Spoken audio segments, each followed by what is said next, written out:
¿Cómo andan, hermanos?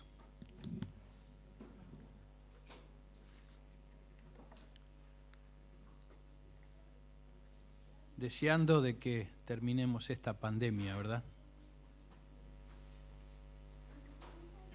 Uno se da cuenta que está llegando a viejo porque se emociona muy rápidamente. Lo vimos en Walter también. ¿Saben una cosa? Le voy a contar un chisme. No, hoy estaba preparándome para el devocional del miércoles, así que le adelanto alguito. Nunca había puesto la atención que puse hoy al comienzo o el título que tiene el Salmo 71. ¿Saben cuál es? Oración de un anciano. Y la puse y me puse a estudiarla como la oración de un anciano. Es precioso. Y vamos a escuchar algo. Las etapas de la vida, ¿verdad? Cómo se van notando y cuán diferente miramos las cosas. Pero eso lo hizo el Señor. Y hay que estar agradecidos porque nos permitió pasar muchas cosas y ahora nos está permitiendo llegar a otra etapa de la vida. Vamos a tener varias lecturas. La primera de ellas les invito a abrir en el libro de Hebreos, capítulo 9.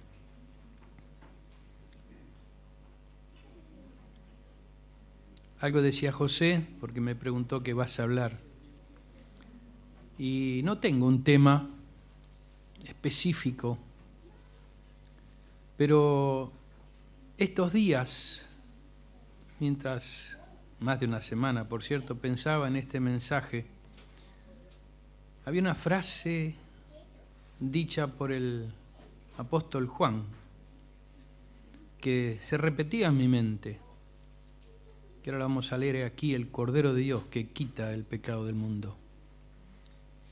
Y uno empieza a pensar en el mensaje y hay cosas preciosas que aunque las conoce y las sabe es bueno recordarlas. Y hoy sí hay cosas que son muy conocidas que nos sirvan para pensar en la obra de Cristo a nuestro favor.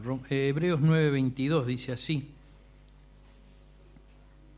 casi todo es purificado según la ley con sangre, y sin derramamiento de sangre no se hace remisión. Y el versículo 18 del capítulo 10: pues donde hay remisión de estos, no hay más ofrenda por el pecado. Saben que la palabra remisión no es una palabra que la utilicemos nosotros, ¿verdad? Y Vine, en su diccionario griego-español, dice que significa un despido, liberación, y se utiliza del perdón del pecado. Y pensaba, donde hay un despido del pecado, no se necesita más ofrendar por ello. Donde se es liberado de algo, quiere decir que ya no lo tiene más. Eso es lo que hace la obra de Cristo. Ahora, ¿qué es pecado? Dice que es la transgresión voluntaria y consciente de la ley divina. La transgresión voluntaria y consciente de la ley divina. Y si uno va a las Escrituras para ver el comienzo de lo que fue el pecado, nos damos cuenta que realmente es eso, la transgresión voluntaria y consciente de lo que Dios dice, de la ley divina. Dice Romanos 5:19, así como la desobediencia de un hombre, por la desobediencia de un hombre los muchos fueron constituidos pecadores, así también por la obediencia de uno los muchos serán constituidos justos.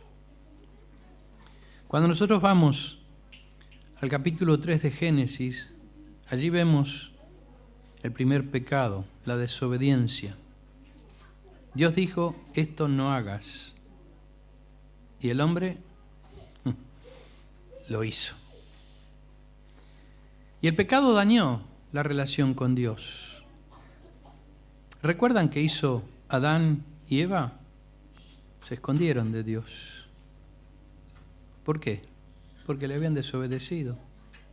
Y esa relación fluida que había entre Dios y el hombre, y entre Adán y Eva, por cierto, se cortó. El pecado cambia la relación entre los hombres, hombre y mujer. Y ahí empezó a andar el egoísmo también. Uno va a ser el deseo para el otro. Lo que yo quiero, lo que tú quieres.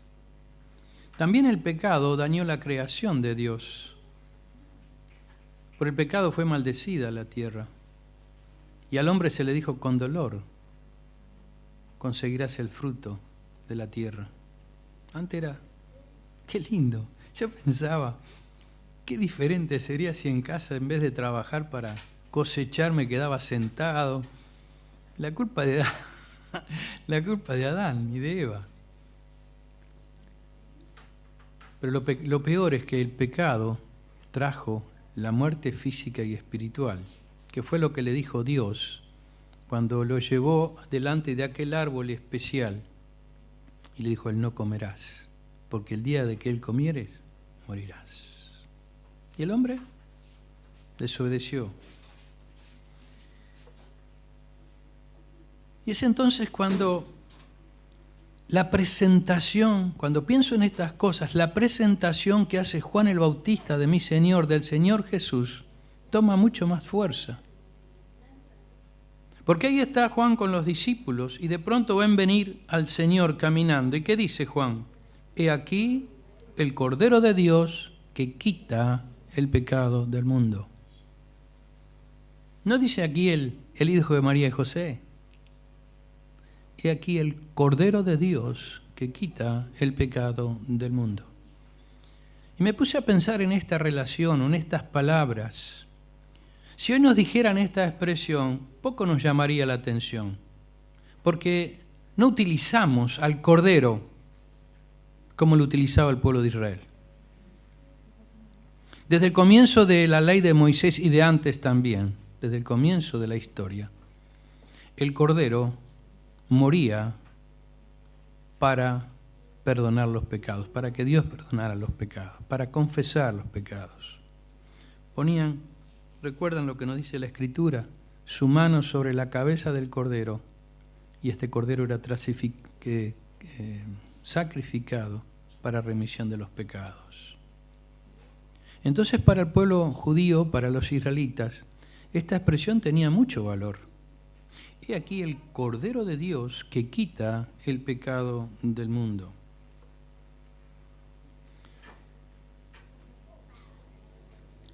Un cordero sacrificado, ellos reconocían en ello el perdón, o la sangre les perdonaba de sus pecados. Dice Hebreos 10, 4 y 11, si lo quieren y lo tienen todavía abierto, pueden leerlo, porque la sangre de los toros y de los machos cabríos no pueden quitar los pecados. Y el versículo 11 dice, ciertamente todo sacerdote está día tras día ministrando y ofreciendo muchas veces sacrificios que nunca puede quitar los pecados. Es por eso que esta presentación que hace Juan del Señor Jesús a todos aquellos discípulos es trascendental. Hay algo que para ellos es nuevo. Esto quita. La sangre de este cordero quita. No limpia, simplemente. No hace que quede hasta la próxima vez. Por ello los israelitas tenían que ofrecer año tras año. Un día especial ellos ofrecían el cordero para expiación de pecados. Y esta expresión, esta presentación más bien de Juan, del Señor Jesús, me hizo pensar en algunos pasos del Señor Jesucristo cuando estuvo acá en esta tierra. Y el primero de ellos que pensé fue ese momento tan especial que es relatado por los 4 evangelios, cuando el Señor está en aquel aposento alto. ¿Recuerdan? Cuando les pide que vayan a preparar ese lugar. Y allí, aquel jueves, está el Señor junto con sus discípulos, ellos solos, en aquel aposento. Y allí el Señor, magistralmente podemos leer todo lo que Él habla, y mucho más habrá, pero Juan 13, 14, 15, 16 y 17 nos relata la historia de lo que sucedió en aquel aposento alto en aquella noche. Pero yo voy a tomar algo de lo que dice Lucas, porque todos los evangelistas lo nombran en ese momento. Juan lo explaya mucho más. Allí tenemos preciosas porciones, la demostración de la humildad cuando el Señor le lava los pies a sus discípulos. La paz os dejo, mi paz os doy. Yo no la doy como el mundo, les dice el Señor a sus hijos. Allí también le dice aquellos textos preciosos de Juan 15. Yo soy la vid verdadera y mi Padre es el labrador. Y agrega, y os he puesto para que vayáis y llevéis fruto, y vuestro fruto permanezca. Les está enseñando una relación preciosa que debía de haber entre ellos mismos con el Señor. Pero cuando Lucas nos relata que cuando llegó la hora, el Señor se sentó y dijo, cuánto he deseado estar con vosotros esta hora. Y me puse a pensar, hermanos, ¿hasta dónde podía entrar? Porque sé que estoy lejos de todo eso. En el sentir de mi Señor. ¿Qué sentía el Señor en esos momentos cuando se estaba preparando para dar su vida por la humanidad? ¿Qué sentía cuando todas aquellas palabras les estaba diciendo a sus hijos o a sus discípulos?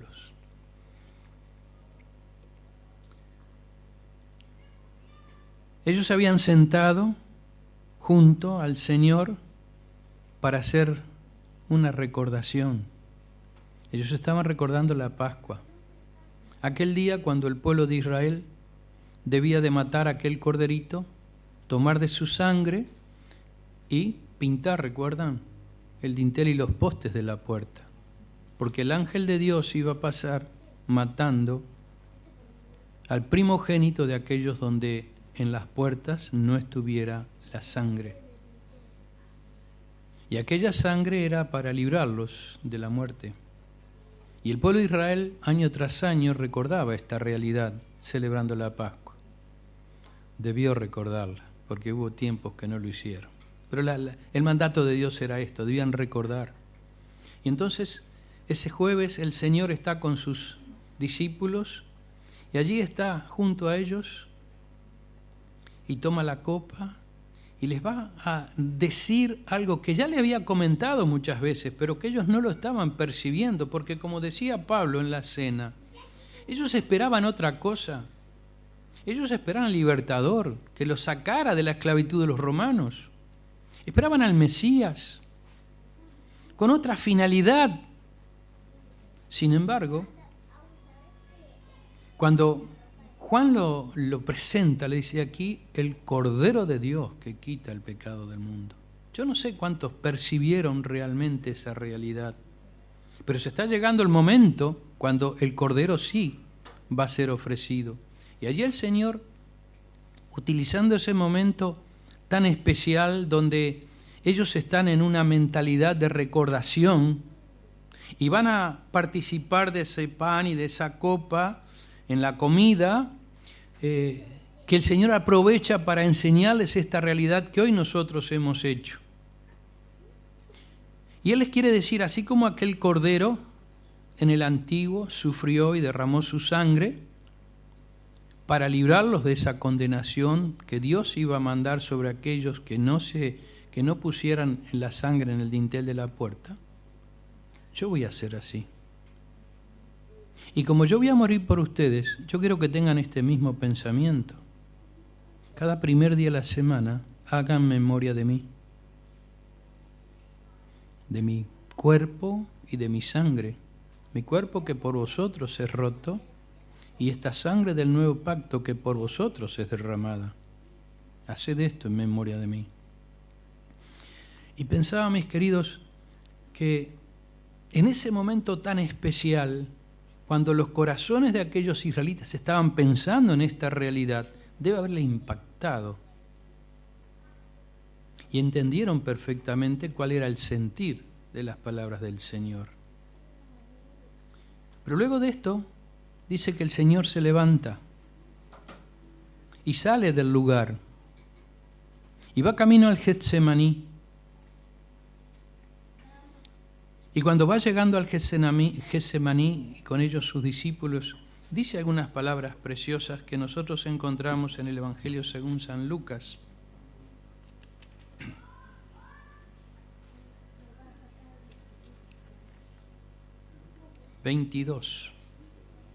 Lucas 22, versículo 39. Lucas 22, 39. Dice, y saliendo, se fue como solía al monte de los olivos, y sus discípulos también le siguieron. Cuando llegó a aquel lugar, les dijo, orad, que no entréis en tentación. Y él se apartó de ellos a distancia como de un tiro de piedra, y puesto de rodillas oró, diciendo, Padre, si quieres, pasa de mí esta copa, pero no se haga mi voluntad sino la tuya. Y se le apareció un ángel del cielo para fortalecerle, y estando en agonía, oraba más intensamente, y era su sudor como grandes gotas de sangre que caían hasta la tierra. Cuando se levantó de la oración y vino a sus discípulos, los halló durmiendo a causa de la tristeza, y les dijo, ¿por qué dormís? Levantaos y orad para que no entréis en tentación. Mateo y Marcos, además de esto, dicen que el Señor comenzó a entristecerse y a angustiarse en gran manera, y les dice, mi alma está muy triste hasta la muerte. Seguía pensando, mis queridos, en los momentos del Señor. Y por más que quisiera penetrar en el huerto y en la mente de mi Señor o de nuestro Señor, no logro.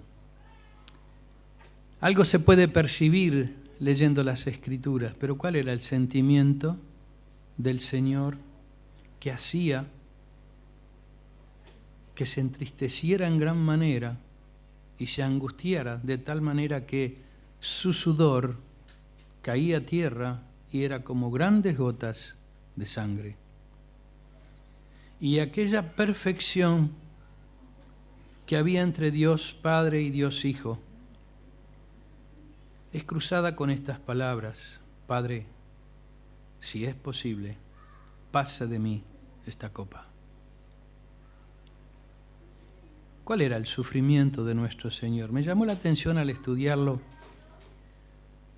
que ninguno de los discípulos o de los escritores de los evangelistas tendría que haber dicho, relata los momentos de que el Señor es clavado en la cruz. Ninguno de ellos pone que lo ponen sobre el madero, le clavan sus manos y sus pies al madero, luego lo levantan, y me imagino el dolor de esos cimbronazos mientras lo levantan. Luego levantan la cruz y la depositan, y me imagino que no se cuidaron mucho en qué forma caía en el hueco para después apoyarla, y eso donde se sintió en el Señor. Sin embargo, ninguno de los discípulos, ninguno de los evangelistas nos dicen y nos cuentan de eso, sino todos dicen, y allí le crucificaron. Porque al Señor no le interesaba que nosotros pensemos en ese dolor, que fue grandísimo. Porque había un dolor que para el Señor era mucho más grande. Era la separación de Dios. Porque allí, en la cruz, Dios, vio en el Señor mi pecado y tu pecado. Cuando lo estaban crucificando, el Señor dice, se me fue de las palabras ahora, Padre, perdónalos porque no saben lo que hacen. Mientras miraba cómo aquellos soldados repartían sus vestidos y echaban suerte. Pero Marcos nos relata esas palabras tremendas, Eloi lama sabactani, que quiere decir, Dios mío, ¿por qué me has desamparado? Y yo me quiero detener unos minutos para que pensemos, hermanos, para que comprendamos el sufrimiento de nuestro amado Salvador en este momento.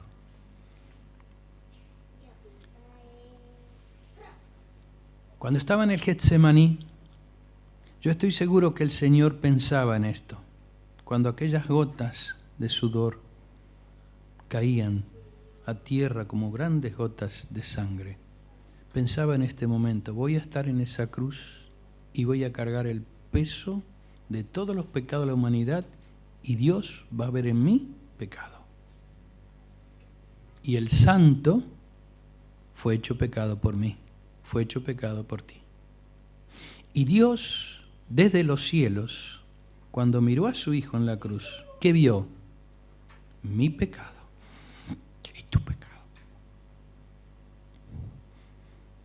Y ese era el sufrimiento de Cristo.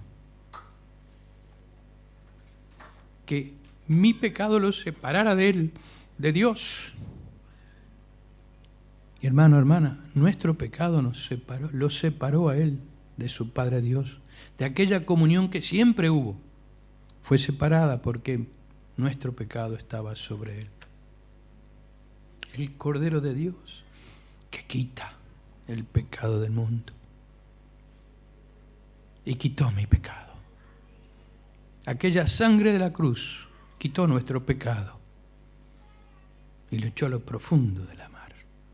Y agrega, y nunca más me acordaré de vuestros pecados. Dice 2 Corintios, al que no conoció pecado, por nosotros lo hizo pecado, para que nosotros fuésemos hechos justicia de Dios en él. O como dice el apóstol Pedro, quien llevó él mismo nuestros pecados en su cuerpo sobre el madero, para que nosotros, estando muertos al pecado, vivamos a la justicia, y por cuya herida fuisteis sanados. Qué tremendo debe haber sido aquellos momentos para el Señor. ¿Qué me habla esto? Amor. Gracia sublime de mi Dios,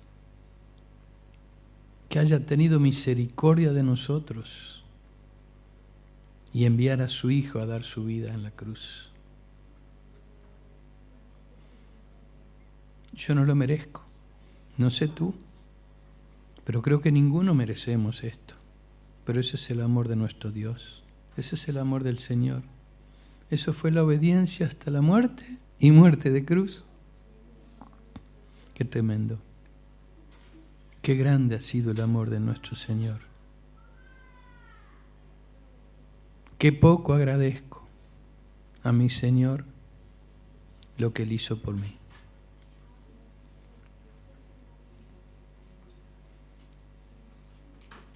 Él derramó su sangre para limpiar mis pecados, para quitar mi pecado, para que yo pueda ser presentado, justificado ante Dios.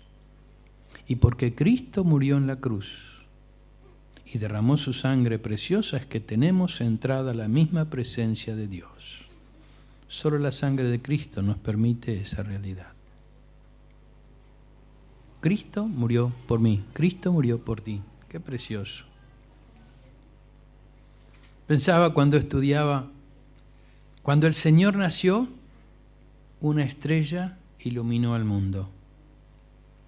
Cuando el Señor murió, dice que las tinieblas cubrieron la tierra. La naturaleza anunció con un resplandor el nacimiento de Cristo.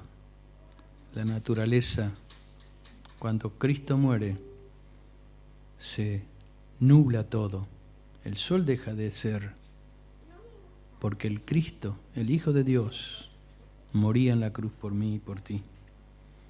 Y el gran mensaje del Evangelio es que sin derramamiento de sangre no se hace remisión de pecado. Y el gran mensaje del Evangelio sigue en vigencia en la actualidad. La sangre de Cristo sigue quitando pecados de la humanidad.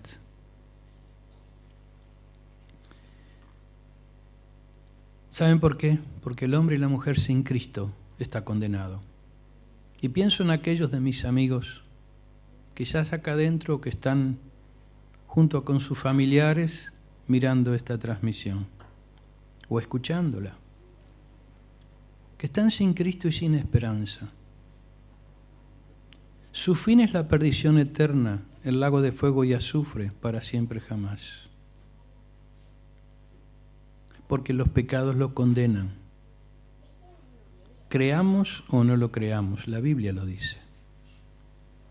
El pecado condena a la humanidad. La humanidad está condenada porque desobedecieron a Dios. Pero Dios les ama. Y en ese amor infinito cayó, hizo silencio ante el clamor de su Hijo, por mí y por ti. Dios mío, ¿por qué me has desamparado? Y yo hoy contesto, para ampararme a mí. Tremendo. Para ampararte a ti. Para darte vida eterna, para darme vida eterna. Dios desamparó a su Hijo. Eso es amor. Eso es mirarnos y derramar su gracia infinita en viles pecadores como somos nosotros, pero que hoy gozamos del perdón de pecados. Pecados que han sido quitados de nosotros por la sangre del Señor Jesús derramada en la cruz del Calvario. Una vez y para siempre. Y este mensaje tiene vigencia, decíamos. Por eso, mis queridos, aquellos que aún están sin Cristo, que no le han pedido perdón por sus pecados, que no se han reconocido pecadores, arrepiéntete de ellos, pídele perdón al Señor, para que la sangre de Cristo pueda obrar en ti, limpiándote de todos tus pecados, quitándolos para siempre y poniéndolos en la cruz. Y puedas disfrutar como nosotros de una esperanza gloriosa, el cielo, con Cristo Jesús para siempre. Allí estaremos para siempre con el Señor, con el Cristo resucitado, aquel que murió, pero resucitó al tercer día y ascendió a los cielos. Y pronto viene a buscarnos, nos dice la Escritura. Pronto viene a buscar a los suyos, a aquellos que un día hemos creído en Él. Y tendremos una preciosa reunión en las nubes. Y nos llevará a su presencia para estar para siempre con el Señor. ¡Qué bendición! Somos ricos en Él. Si habrá que ser agradecidos a nuestro Dios por tanto amor, por fijarse en seres como nosotros y haber tenido compasión. Hermano, hermana, que el Señor nos ayude a pensar más en la obra de Cristo, para mirarnos un poco más en Él y pensar si realmente le estamos honrando como Él desea, si le estamos sirviendo como es su anhelo, si estamos hablando a otros de Cristo como Él nos ha mandado. Id y predicad el Evangelio a toda criatura. El que creyere, fuere bautizado, será salvo. Que el Señor nos bendiga y nos ayude a pensar en ese Dios que nos amó tanto y en la obra de Cristo a nuestro favor, en la cruz que nos quitó el pecado de nosotros. Amén.